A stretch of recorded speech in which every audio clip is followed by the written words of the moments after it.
sure, you're going to learn all about systems of equations. And we're going to learn how you solve systems of equations. You're going to solve them various ways. The first way we're going to look at is graphing. So the next 2 days, today and tomorrow we're going to actually bring in the computers, and we're going to do some computer-generated software, and you'll actually graph using that. But for today, we're going to do some manual graphing. And so first of all, what exactly is a system of equations? It's basically more than one equation. It can be 2, 3, 4. It can be as many equations as necessary. We're just going to focus on 2. And so if you look up here, I have an example of a system of equations. That is an example. It does not always have to be y equals. It could be like 4x plus y equals 2. Okay, and you'll see that as we progress through the lesson. And so first of all, when you graph 2 lines, or a system of 2 equations, you can either get one solution, which is illustrated down here. That's where they cross once. We call that solution consistent and independent. And it's kind of important you know those terms. The second one is an infinite number of solutions, and that is where it is the same line. So there's like a red and a blue line on this one. That is a consistent and dependent answer. And then there is no solution. That is called inconsistent. And what happens with these lines? Or what can you tell me about those lines? They're parallel. They never touch. So either have one solution, the whole line, infinitely many solutions, or no solution. So let's go ahead and look at this first. Now you've got your sheet of paper to kind of follow along with. It says use the graph at the right to determine whether each system is consistent or inconsistent, and if it is independent or dependent.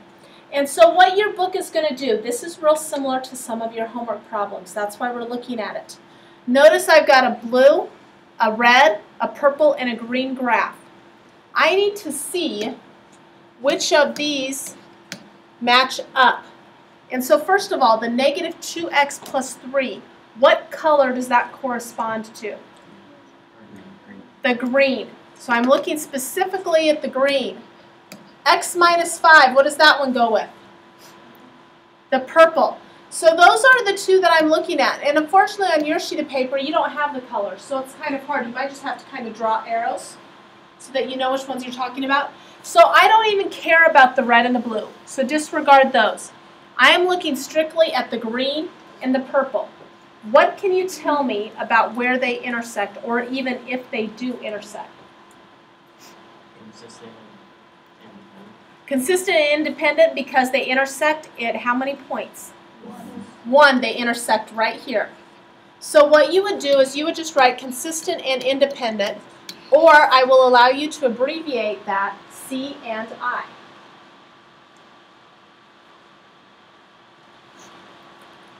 So with that in mind, let's move on to our second example. Okay, negative 2x minus 5. Which one does that go with? The red. Okay, so I'm looking specifically at the red. Negative 2x plus 3, which one does that go with? The green. So I'm only looking at the red and the green. I'm disregarding the blue and the purple. So if I look strictly at the red and the green, what can you tell me about those 2 lines? There's no solution. They never touch. Therefore, that is an inconsistent solution.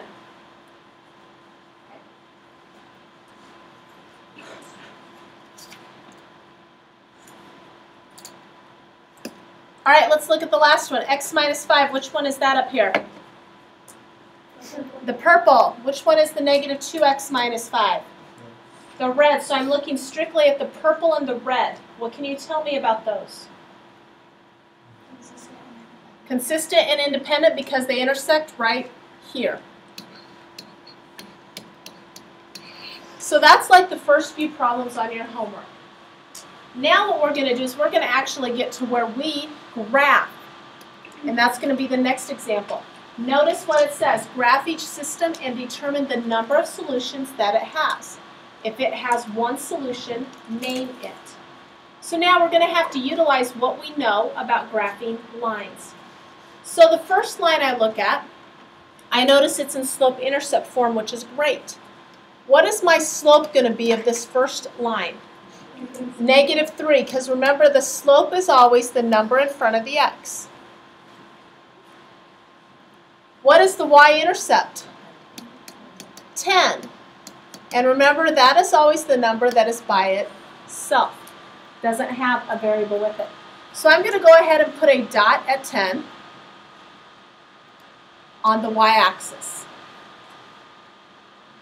Now I've got to go ahead and plot a slope of -3. A slope of -3 means you do what? Down 3 over 1. Now one of the things to keep in mind is when you connect these dots, you need to make sure you connect them straight. We don't want any wavers in the line. Okay. So now I'm going to go ahead and draw my line in. Oops, I'm a little bit off, so I'll straighten that out. That's a little bit better. Okay. So now I'm going to go ahead and graph my second line. So in my second line, what's my slope going to be? Slope's going to be what? 1. 1, because remember, a 1 is in front of an x if it doesn't have a number. What's my y-intercept? -2. So I'm going to go ahead and put a dot at -2, and I'm going to draw a slope of 1. What does that mean I'm going to do? Up 1 over 1. And so now I need to go ahead and draw my line in.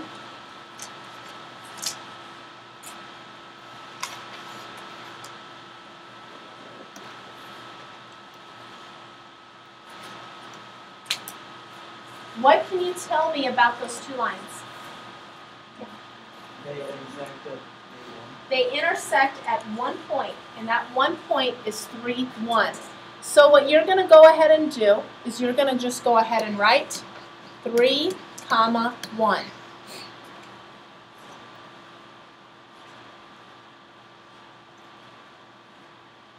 Questions? Let's look at another one.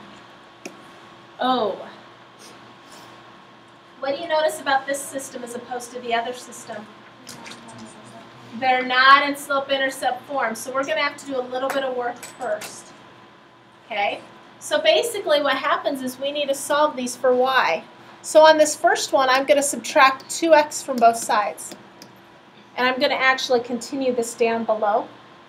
So I end up getting -y to equal -2x minus 1.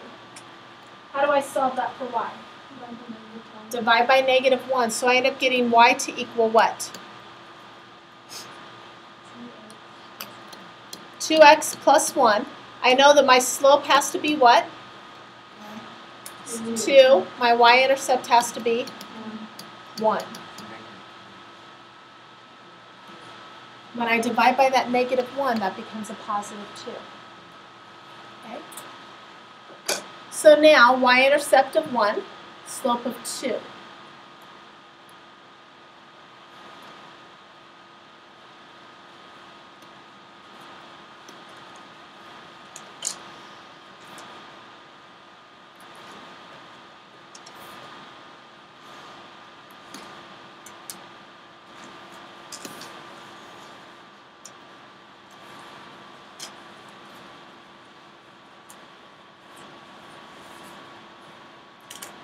So now let's look at that second equation. That second equation I need to solve for y as well. So I'm going to go ahead and subtract 4x. So I end up getting -2y to equal -4x plus 6. Now what do I need to divide by? -2. So I end up getting y to equal 2x minus 3 because I've divided each thing by a -2. So my slope will be 2, my y-intercept will be -3. And so what you're going to notice here is that my slopes are what? The same. So if my slopes are the same, what do you think these lines are going to be? Parallel. Okay, why are they parallel? Because they have different y-intercepts, but the slopes are exactly the same.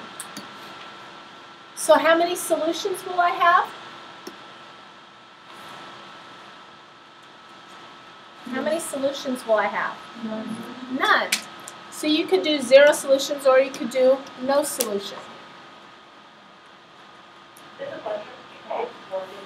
So what we're going to go ahead and do now is we're going to go ahead and look at the next one. Now this one's kind of nice because we have one slope intercept, one not. So what's my slope going to be here? -2. What's my y-intercept? -3. Okay, so my y-intercept is -3. My slope is -2. So what does that mean I do? Down 2 and over 1.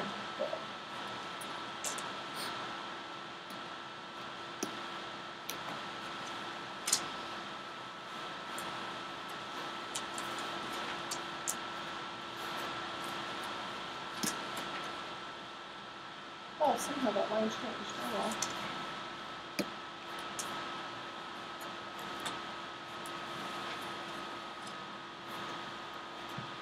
Okay, so now the next one. I need to go ahead and solve that for y. So what am I going to do? Subtract 6x. So I end up getting 3y to equal -6x minus 9. And then what do I need to divide by? So y equals -2x minus 3. So what's my slope here? And my y-intercept? Okay, so let's go to plot that. There's my -3. Slope of -2. What do you notice? It's the same line. It's the same line. So if you remember, the same line had how many solutions? Infinitely many. So you can write infinitely many solutions. Okay, or you could write, so you could do infinitely many.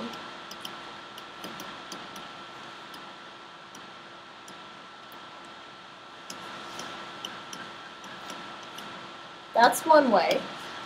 Or you could also write I, M, S.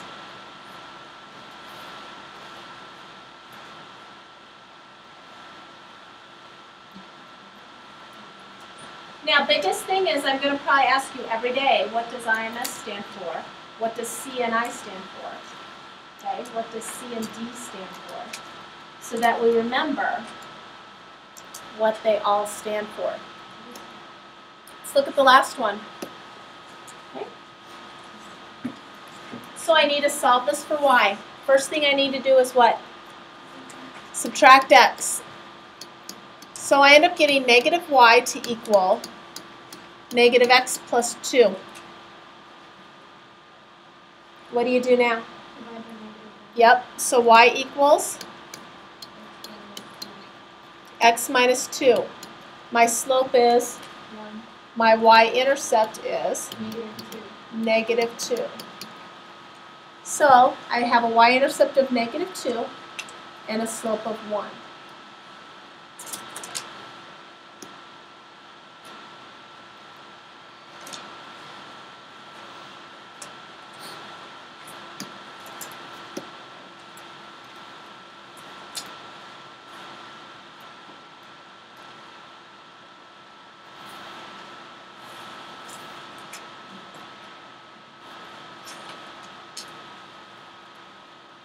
So now on my next one, what do I need to do first?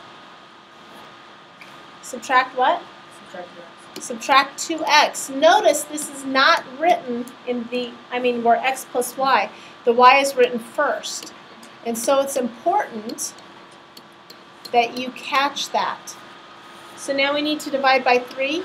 So y will equal -2/3 x plus 3. What's your slope? -2/3. Your y-intercept is 3. So y-intercept of 3, slope is negative 2/3, which means I'm going to go down 2 over 3. And if you notice, it should intersect.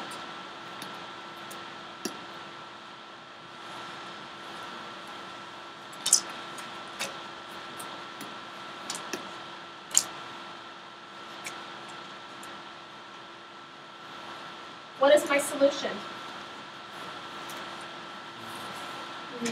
3, 1. That's where they intersect. They intersect right here at the blue. So my answer is 3, 1. So any questions as to what you're going to be doing today?